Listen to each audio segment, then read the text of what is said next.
Hello everyone, Trisha, it's me, Jenny. Hi, I'm not going to bother doing the Naked Truth intro. If you don't know what that is by now, go click on one of the Naked Truths on the channel, or go check out Trisha Hershberger, who is lovely and is the main proprietor of this. I just flicked water all over my already wet laptop. That is ridiculous. One sec. I don't know whether or not you guys can hear that. So much water coming off my hair right now. Okay, hi guys. So this week's subject is dreams, and what dreams mean. It's kind of a fun, introspective / silly subject this week. So this is an interesting one because I thought, as I often do with Naked Truth, where I'm like, I don't have much to say about that, and then the more I started thinking about it, the more I was like, oh, I have always too much to say. That's the answer. I always talk too much. That's ridiculous. But when it comes to dreams, in general, and this is something I'm going to foreshadow this entire long video, because it's going to be a long video, with I don't dream a whole lot and I very rarely remember my dreams, but pretty much every time I do have a dream I remember it. And I'm now going to go into lots of details about various dreams I've had, and that's not going to sound like I don't dream very much, but honestly I don't dream that much. Most of the time I go to bed and I'm so tired I just zonk out. Most of the time when I get dreams is what I call dream surfing, which is because currently I, particularly at the moment, but on days off or when I'm on a late shift, because I have very few active responsibilities outside of work, and at the moment I'm furloughed, I have a lot of difficulty getting out of bed. Now I have no problem staying up.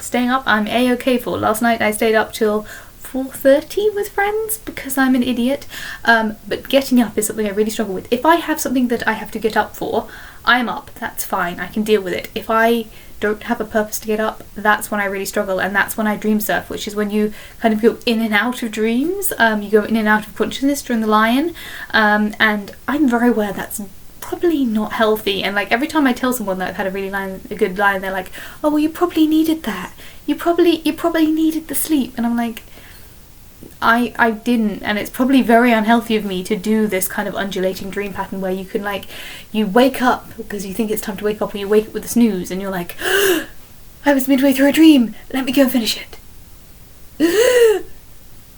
Oh no, I was midway through that dream, let me go finish it. And obviously every time you wake up the dream changes, which I find like both very satisfying, and also I know it's probably awful for me because I always, if I do that for too long, which I always do, if I start it, it just goes on and off for ages until I naturally wake up.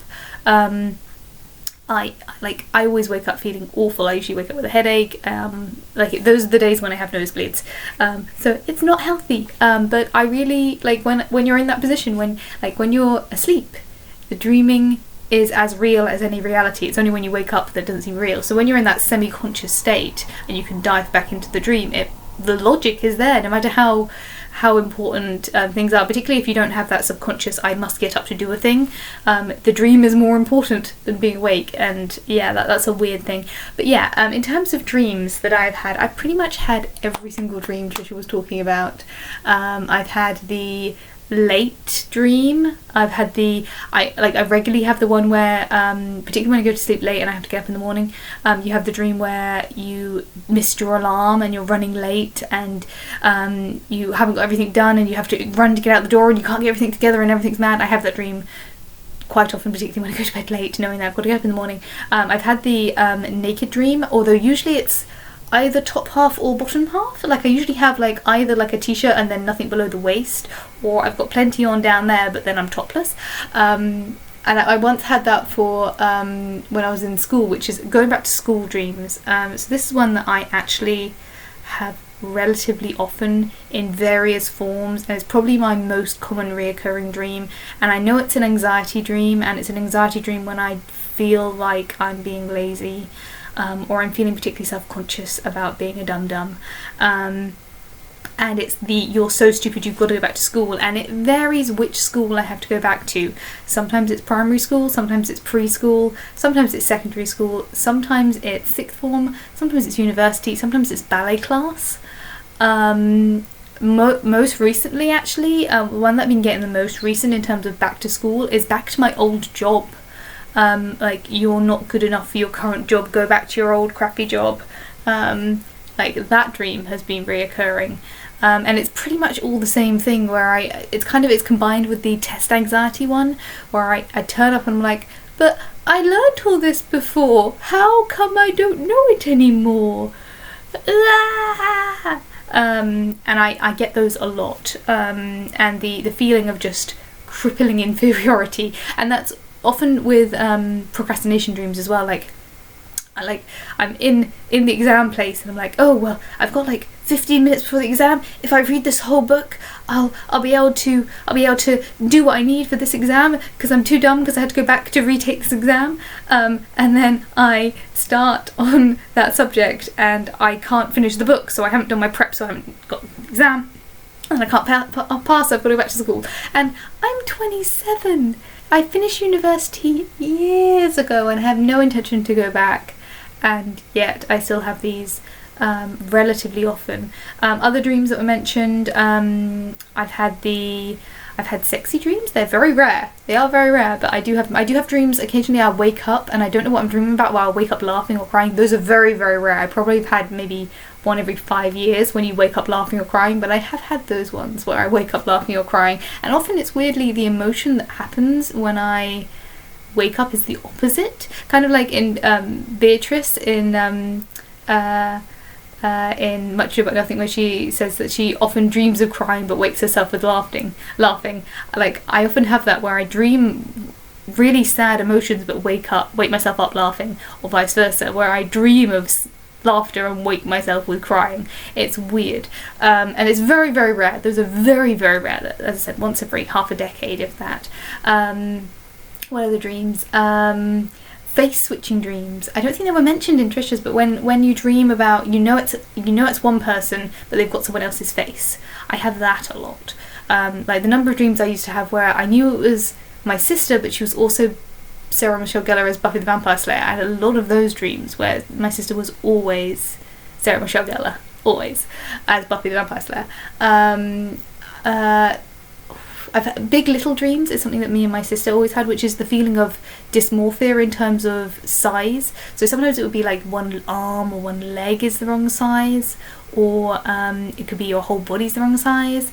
I've had the fingernails dreams. I've had the teeth dreams, particularly when I was in my teenage years, where I'm sure it was a physical self-confidence thing, where I was paranoid about how I presented myself to others, like when my teeth fell out, like horrible, horrible nightmares.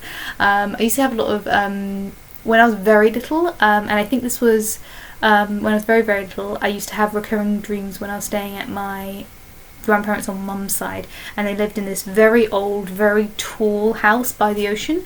So I used to get a lot of tidal wave dreams, like running away from a tsunami through a city as it crumbles around me, getting engulfed in water, and like the water rising in a building till you're floating, like in Fantasia, where the tables are floating and you're slowly, like everything's crazy and the water's everywhere. I also used to have a lot of stair maze dreams, and they were always red carpeted stair mazes where you keep going up, and it was like how the stairs are described in Harry Potter, where sometimes a step's there or it's not there, and you it's moved, or it goes to a floor that's not there, or a floor that's impossible. I used to have a lot of those dreams, and often those red staircase dreams were the only times I've ever dreamt about my grandfather, who I never met. I never met Granddaddy on grandfather. He would have been grandfather because he was Victorian, so I would have called him grandfather. I wouldn't have called him grandpa. I would have called him grandfather on mum's side. I never met him. He died 3 years before I was born. But I used to dream about him when I was staying in that house, and I don't know whether or not that's how conscious that is or subconscious, or if someone's kind of into that sort of thing, you can read into it, because that's probably the closest thing I've ever had to a ghost experience, is dreaming about a man that I never ever met, who was born 100 years before I was born, when I was staying in the house that he was in. So again, all of it is probably subconscious, but if you want to read into it, go to town. What else have I had dreams about? I can't remember what other dreams we've talked about. Flying, but most of the time when it's flying, it's like hovering. Like I can never get more than about a metre off the ground. And I've had the like running, but the more you try and run, the slower you go, particularly when there's monsters. What other dreams have I had? I don't think I've ever had fears of an affair dreams, but then again, I've never been in love, so I haven't really had that possessiveness of another individual, like they are mine and they are betraying me. I've definitely had death dreams, I've had falling dreams. I definitely, like, I love the fact that, like, I've been talking for 10 minutes, holy moly. Like, Lewis Carroll, aka Charles Dobson, who wrote Alice in Wonderland, you can tell there's a reason why his stories are so reminiscent this journey onwards, because he tells a story of so many dream themes that relate to so many people, which he must have accessed either through dreaming or being as high as a kite for a lot of his adult career, which I think was true. The feeling of being too big, too small, drowning, going through doors is a very common theme in dreams, like transitioning from one space to another with seemingly no connection. So that's why keys, eating, I definitely had eating dreams and drinking dreams. The other day I went to sleep really hungry and had nothing but someone shoved chocolate pennies underneath my door as a birthday present.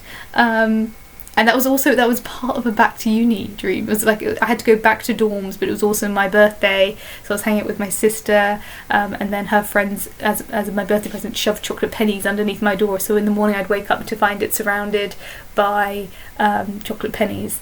Yeah, I went to bed hungry. That was the answer to that, and also my birthday's coming up, so that's the answer to that.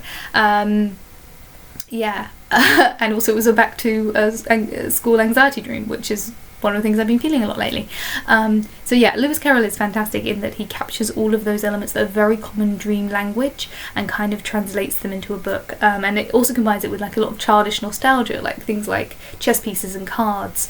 The feeling of always going in circles, the running in a circle until you can't stop thing that she does with all the animals, that's so dreamscapey. The logic of the tea party, the Mad Hatter, like pretty much every single aspect, the disappearing cat, every single aspect of Alice in Wonderland is such common dream language that people can relate to it because you've had at least part of that dream at some point in your life, which I find absolutely fascinating. Yeah, so I don't think there's any like additional psychic meaning, generally speaking, but I do think it is very much connected to feelings that you are having. So you know, you can experience something in a dream and then feel deja vu later, or deja vu. There's a name for it, like deja vu ahead. Anyway, but yeah, there's a lot of very interesting things about dreams, and I think if you really do want to dig into it with a professional, then it is a really interesting way of kind of connecting with your psychology. But generally speaking, I kind of know what most of my dreams mean, which is I'm stressed about something. Yeah, that's pretty much it. Have I had any other really cool dreams? Eating, drinking, falling, sleeping, running, drowning, darkness, scary monsters. I think I've had them all. Making, yeah. I don't think I've ever sleepwalked. I pretended to sleepwalk when I was a kid, once or twice, when I was like, this is why I'm in my sister's bedroom. I sleepwalked here, because not that we were staying up giggling into the early hours. Never. Yeah. I must be missing something because it's a massive subject, but I've been talking for nearly 15 minutes, so that's damn well time I stopped talking. He-gods. Thank you for hanging out, and I will see you guys when I do. Bye for now.